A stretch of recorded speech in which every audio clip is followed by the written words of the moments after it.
সাকিব নিজের উইকেট উপহার দিয়ে এলো, একটা স্কোয়ার কাট ছাড়া তাকে কখনোই কমফোর্টেবল লাগেনি। এমআই নিউ ইয়র্কের তৃতীয় ব্যাটার হিসেবে সাকিব আল হাসান আউট হওয়ার পরে এমনটাই লেখা হয়েছিল ক্রিকইনফোর কমেন্ট্রিতে। ব্যাট হাতে হতাশার পর বল হাতেও এদিন তিনি ছিলেন খরুচে। একটা ম্যাচ বসে থাকার পর আবারও মেজর লিগে ম্যাচ খেলার সুযোগ হয়েছে সাকিব আল হাসানের। 11 জুলাই ভোররাতে হওয়া এই ম্যাচে সিটল অর্কাসের বিপক্ষে এদিন 4 ওভারে তিনি কনসিড করেছেন 44টা রান। বোলিং করার আগে ম্যাচে অবশ্য ব্যাটিং করার সুযোগ হয়েছিল সাকিবের। অর্ডারের গুরুত্বপূর্ণ পজিশন 2 ডাউন বা 4 নম্বরে তাকে ব্যাটিংয়ে পাঠিয়েছিলেন নিকোলাস পুরানরা, যদিও এদিন তার ইনিংসটা বড় হয়নি। দলীয় মাত্র 26 রানেই অধিনায়ক পুরান দ্বিতীয় ব্যাটার হিসেবে আউট হলে ক্রিজে আসেন সাকিব।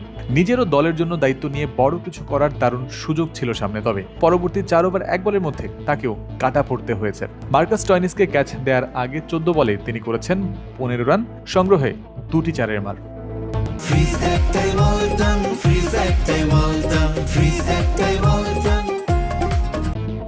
দলের অন্য সব ব্যাটারি এদিন হতাশ করলেও এমআই নিউ ইয়র্কের কায়রন পোলার্ড ও তাজিন্দর সিং এর বিধ্বংসী 250-তে 179 রান তারা তুলেছিল 8 উইকেটের বিনিময়ে। এই রান ডিফেন্ড করার পথে ইনিংসের দ্বিতীয় ওভারেই বল হাতে নেন সাকিব। ব্যাটারদের অ্যাগ্রেশনের শিকার হয়ে কনসিড করেন একটা 4 ও একটা ছক্কা। ওভারে তার খরচ 12টা রান।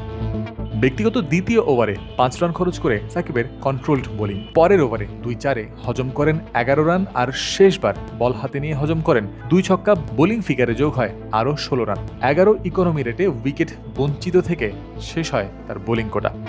রান তাড়া করার পথে 15 ওভারে মাত্র 1 উইকেটে 137 রান তুলেছিল সিটল অর্কাস, তবে শেষ 30 বলে 43 রান তোলার সহজ সমীকরণ মেলাতে পারেনি তারা। এই সময় তারা তুলেছে মাত্র 25টা রান। ম্যাচ হেরেছে 17 রানের ব্যবধানে।